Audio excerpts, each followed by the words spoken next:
আমি তাদের সঙ্গে টানা বসার পর তারা আমাকে নির্দেশ দিয়েছে, চোরের এই জেলা পরিষদ থেকে আপনি রেজিগনেশন দিন।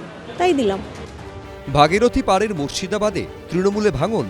তৃণমূল পরিচালিত মুর্শিদাবাদ জেলা পরিষদকে চোর জেলা পরিষদ বলে বিস্ফোরক অভিযোগ তুলে ইস্তফা দেওয়ার কথা ঘোষণা করলেন তৃণমূলের সংখ্যালঘু সদস্য শাহনাজ বেগম।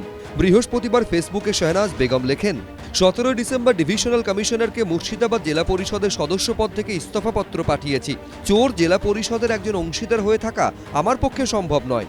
জীবনে কখনো কোনো অন্যায়ের সঙ্গে আপোষ করিনি, আগামীতেও করব না। বিভিন্ন সময়ে আমি বিভিন্নভাবে জেলা পরিষদের দুর্নীতি নিয়ে সরব হয়েছি, প্রশাসনিক বৈঠকে সরব হয়েছি,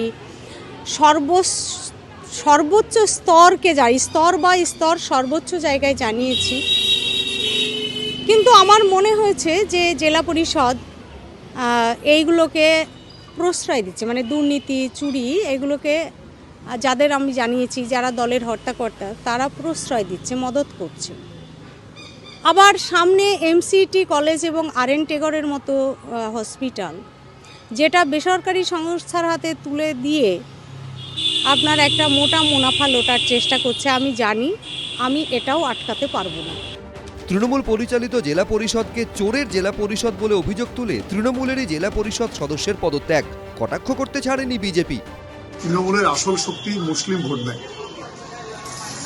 মুসলিমরা আগেই সরতে শুরু করেছে।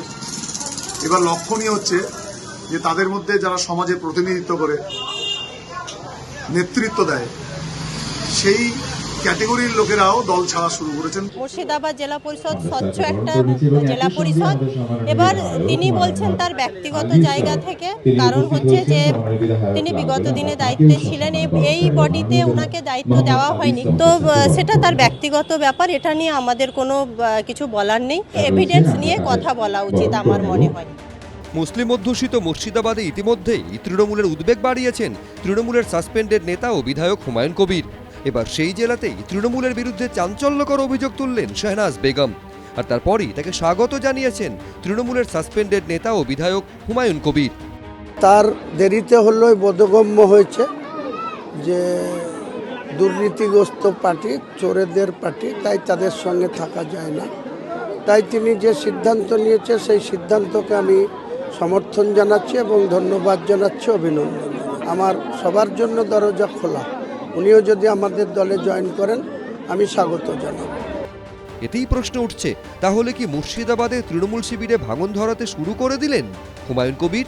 রাজীব চৌধুরী, এবিপি আনন্দ, মুর্শিদাবাদ।